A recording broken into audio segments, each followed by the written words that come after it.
Welcome to WaveCast, the official podcast of the Fisheries and Marine Institute of Memorial University. I'm your host, Eugenie, and today we are diving into projects dedicated to studying the coastal ocean and seafloor around the island of Newfoundland. And stay tuned until the very end of the episode for an exciting new research opportunity. Up first, we are diving into the work of geomatics specialist Sarah Walsh. Sarah is an alumni of the Marine Institute from the Ocean Mapping and Bachelor's of Technology program, and who currently works with SeaTech, which is part of the School of Ocean Technology at the Marine Institute. Sarah, welcome to the podcast. Thanks. Thank you for making the trip out from the launch today. You did your degrees also at the Marine Institute, is that right? Yeah, so I actually did a marine biology degree at MUN first. Mm-hmm.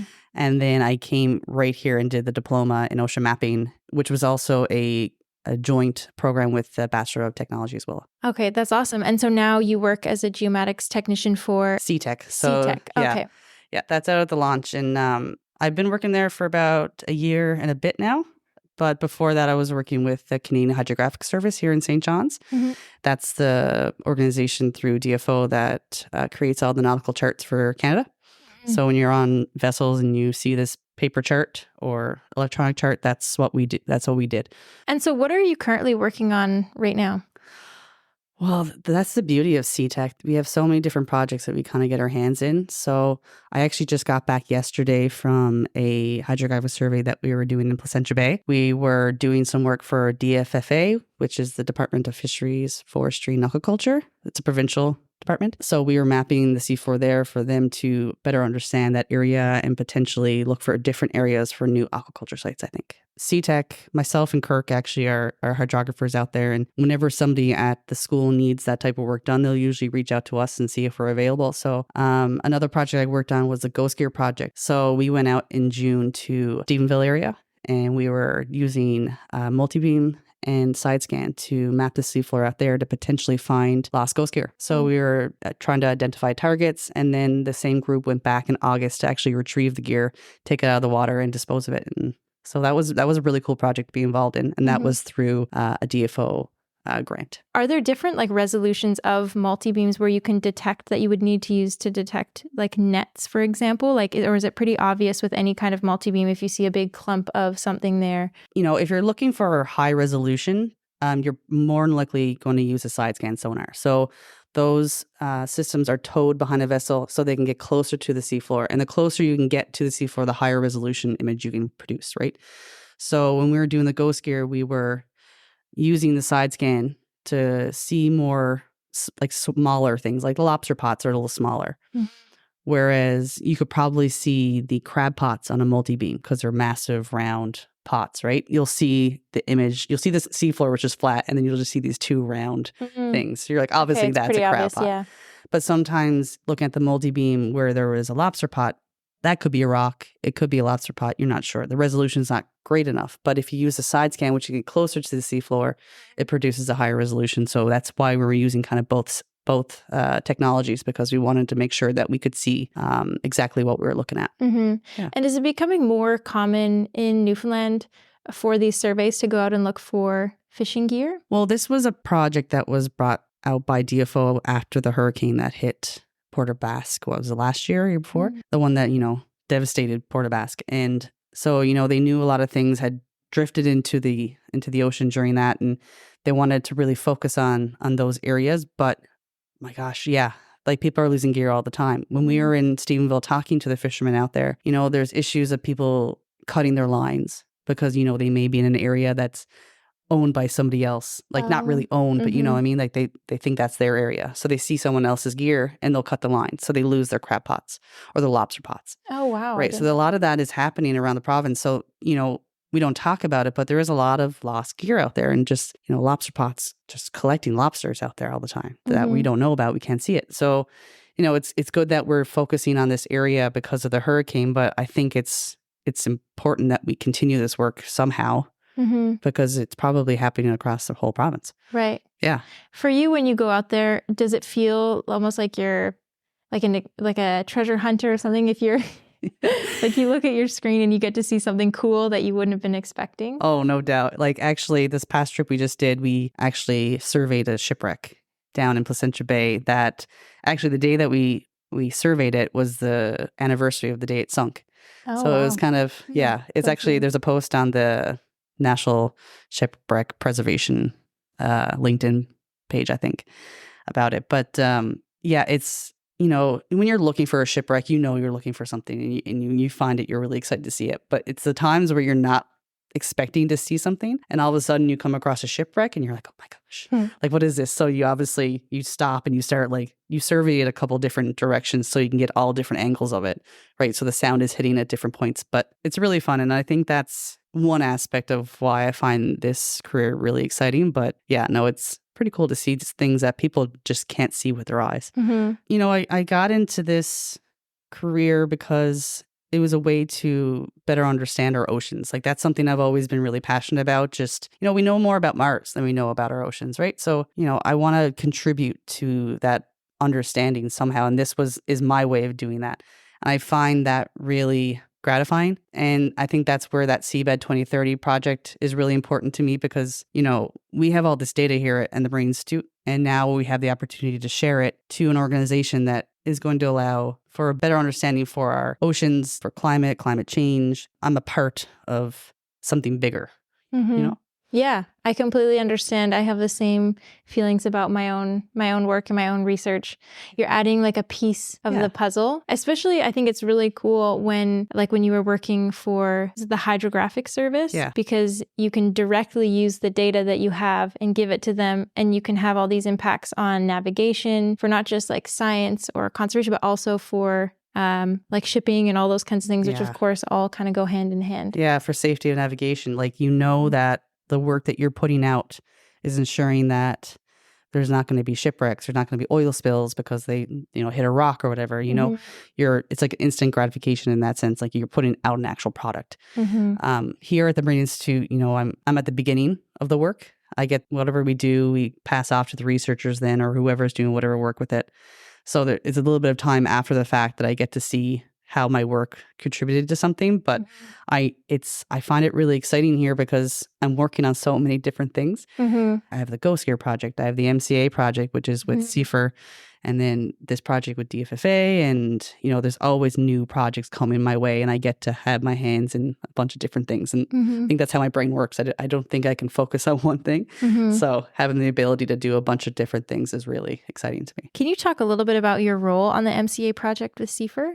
Yeah, so that was actually one of the main reasons I was hired. So they were looking for a hydrographer for that trip. And, it's a 5-year project. So they needed someone to come in. And so basically we'll go and map the conservation areas around Newfoundland. So we've done Laurentian Channel was the most recent one. We did Funk Island Deep, the Northeast Slope, Hawks Channel. There's another one. So we go out in collaboration with DFO and we'll map at night. So I usually on the night shift and I'll map at night. And then in the day, the CFR crowd will go out and do all their oceanographic work. If you're part of so many different projects, you get to see all these glimpses of research that everybody's doing, and you get to contribute an extra little piece to all of those puzzles. Yeah. And then we said earlier, there's so much work happening at the Marine Institute that you almost can't really keep track because everyone's doing so much. So I feel really lucky that I get to kind of weasel my way into all these projects somehow and see what they're doing. And we do a lot of really cool work here. And MI International, so what they're doing internationally as well, and the work that you do is really cool as well. So, people don't realize it, but the more we talk about it and let people know what we're doing, I think it will draw people in to want to be here. And I think Marine Institute's a pretty cool place if you really look into it. It's a very cool place. Yeah, no doubt. Thank you for coming onto the podcast today. No problem. It was great talking to you. Next up, I got to sit down with Dr. Jonathan Fisher to talk about his work with the marine conservation areas off of the coast of Newfoundland. Dr. Fisher is an associate professor and research chair in marine fisheries ecosystems dynamics within the Center for Fisheries Ecosystems Research at the Marine Institute. Welcome to the podcast, John. Can you tell me a little bit about how you came to study marine science and what led you to the Marine Institute? I think that my interest in sort of biology goes way back to when I was a kid. I've done presentations for other or for students at different levels and presented a picture of myself at sort of like even like petting zoo with deer and other sort of creatures. And I had a real interest in freshwater fishing as a youth. I had the chance to spend 3 summers on Cape Breton Island with my aunt and uncle when I was 11, 12, 13. And that really cemented my interest in the sort of wonders of the ocean. Never knew what I was going to catch, never knew what I'd see under the next rock. And from there, I went into biology very broadly. I didn't know where it would take me. And then actually had an experience here way back as an undergraduate between my third and fourth year at Queen's University, where I came to Newfoundland for the summer. And that really cemented it for me. I knew that the ocean cold water systems were fascinating, a million questions to answer, and maybe I'd get to have a sort of piece of that as a future. So can you tell me a little bit about this new project that you're working on with the MCA projects? Yeah, so MCA stands for Marine Conservation Areas, and this is a rather large project that the Marine Institute entered into that spans from 2021 to 2026. This is a program titled Monitoring and Assessment of Marine Conservation Areas in Newfoundland and Labrador, and it's actually funded through the through the Oceans Management Funding Program within Fisheries and Oceans Canada. So my role in this sort of grand project has been to be the chief scientist, develop some of the scientific questions, and working with a host of others, including an expert project manager and many others from DFO and within the Marine Institute to make this work. Mm-hmm. And what are some of the overarching objectives of this project? What do you hope to accomplish with it? So there are a number of things. So one of them is to collect new information on marine conservation areas. Some of these areas have been established in 2017, 2018, and have had less scientific information collected from them, especially the offshore areas. So we're using techniques that are relatively non-invasive to collect new data on these, including the use of fisheries acoustics, multi-beams, ROVs, cameras, environmental DNA, and other techniques to get at questions of sort of what's out there as a baseline and how might these systems change in the future. What is the range? Like, where is most of this work being conducted? Is it along the continental shelf? Is it more coastal Newfoundland or? Yes, it's largely along the continental shelf. So some of these large areas, like an area called the Northeast Newfoundland Slope that was identified in 2017 and closed to bottom contact fisheries. This is an area that extends out to Canadian jurisdiction or 200 nautical miles from shore. So that's an area that's absolutely enormous, 55,000 square kilometers. So that ranges from, say, 500 meters to more than 2,000 meters of depth. So it's really along that continental slope. Yeah. Well, that would certainly make it a challenge also for things like dropping a baited camera down there or anything like that, where you have all this line in the water and potentially like strong currents, weather, all that kind of stuff. Yes, we've seen many of those types of interactions, as well as in other programs in the north where those same things come up. But yeah, these are really extreme depths. So you need the right equipment to be going out, need the right sort of procedures so that you can put things over and get those things back. Mm-hmm. I think getting them back, putting them over and getting them back means it was a success, right? If you recover things. Who are the people that are on this project? You mentioned that students are also involved. I know also like DFO is involved in sending people as well. So who can you expect on this vessel? Yeah, so from day one, a big part of this has been collaboration with Fisheries and Oceans Canada. So there's whole groups at DFO here in St. John's that are working on marine conservation areas, marine conservation targets, and those groups have managers. And part of our structure within this program is an advisory panel that involves people from MI at the management level and people from DFO at those levels. And this is something that's really made this project come together and develop buy-in from both sides. So students are a big part of this, and some of the students that we've had go aboard have been from the Marine Environmental Program. So we've had great success with those students, and to the people that are training those students, keep up the good work, because those students are going on to bigger and better things. It's always nice to see Marine Institute students in the field, and also not just within the Center for Fisheries Ecosystems Research, it's also the technical programs as well. What kind of impacts do you think that the MCA project will have for Newfoundland? Like, what are you hoping to come out of it in that regard? On the sort of training side, so there's also students, not just from School of Fisheries, not just from Marine Environmental, that are availing of experiences within this, but also School of Ocean Technology is a big part of it. So students with experience with ROV driving can have been a part of these programs in the summer. So a big part of what this will achieve long term is the training of the next generation of students, and those students coming out of programs and research experiences with knowledge of how to deploy state-of-the-art gear, collect information, and how that information then fits into these types of questions that the Canadian population wants to know. What's the status of our oceans? what's the status of these closed areas, and how might they change in the future. So those are a couple of the sort of training side. The other side is the collection and sharing of information with Fisheries and Oceans Canada. So down the road, Fisheries and Oceans Canada will be tasked with evaluating the status of these different zones, and these information that we're collecting will be a big part of what that assessment is based upon. Mm-hmm. I know along the coast of Labrador, there's a lot of areas where, for example, areas of high currents along the shelf are also areas where you would see like a lot of sponges, a lot of sort of sensitive habitats that are worth protecting. Is there something that you're seeing right now? Like, are there habitats that are special or something that stands out to you? Yeah, so we have had some sampling within some of those high current zones and had some spectacular images come back. But the other side of this is some of these areas, I'm thinking of some of the sampling from this year in 2023, we went to the Hawk Channel closed area. This is an area sort of 50 nautical miles by 50 nautical miles offshore of southern Labrador. And that area has been effectively closed to bottom contact gear, except for crab fishing, for the last 20 years or so. So in many of the different deployments of cameras in that location, didn't matter if there was currents or not, we saw, and DFO experts were there to sort of identify these things, saw small corals and sponges at many, many locations, suggesting that after 20 years of closure, these might be some of the effects that can be seen. Well, I think that's great, and it's seeing the potential impact of this project in the future. The other side of this is also the chance to recruit new students. So we have students and postdocs that are being and have been recruited within this program as well. So in addition to providing opportunities, research opportunities and training programs for them, we've also used this program to expand the suite of research and technical personnel within the Marine Institute. And so this is a way that the Marine Institute can grow in many different directions. Mm-hmm. And on that note, are you actively recruiting new students? Yes. So the short answer is yes.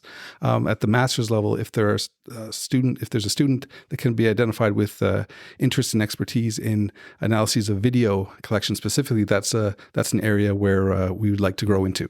Do you mean like video with the ROV footage or with the baited cam footage? Yeah, so with baited camera and drop camera footage, combining these different techniques and even looking at those sort of lenses versus environmental DNA collections that we're making at the same locations at the same time.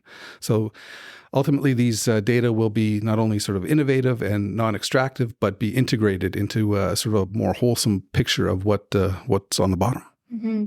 And what is the duration of this project? You said it started 2 years ago, and it will last until when?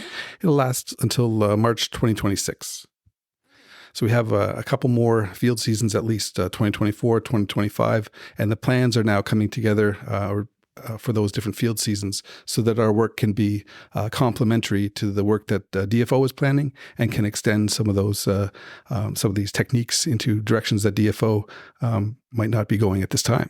Now, this is a slight deviation from the MCA stuff, but do you have any advice for someone who wants to get into the marine science field and get into academia if that's where they choose? I think that my advice would, I'm talking from my own experience, would be to sort of follow your own interests, but also maintain the academic excellence that people down the road might be seeking. So to get into the next level, whatever that might be in a marine career, whether it's at the hiring stage or whether it's at the different level of education, those academic experiences and grades can help out and bolster the experience and enthusiasm that people can show. Yeah, grades and experience. I think experience is a really big one. And also joining projects or finding people like you who are like with the MCA project, working with DFO, all of those things are very useful. And I think that that's where the Marine Institute is somewhat unique, right? To have all these experts within the Marine Institute from all different fields, where students can make contacts and get advice and information directly, get advice through the different programs that they study, and see a whole breadth of different potential careers that are sort of within and beyond the Marine Institute. And of course, this is sort of thinking of what's available now. And I guess the question for the future will be, what new things can people come up with that they would use to explore marine systems or manage marine systems to be more sustainable? Thank you so much for joining the podcast today. Thanks, Eugenie. Thank you again to Sarah and John for joining us on this week's episode. If you would like to get in touch with any of our guests, or if you have questions for future episodes, you can send an email to wavecast@mi.mun.ca. This will be the last episode for 2023, but we will welcome you again in 2024. Happy holidays, happy time off. We hope to see you in the new year.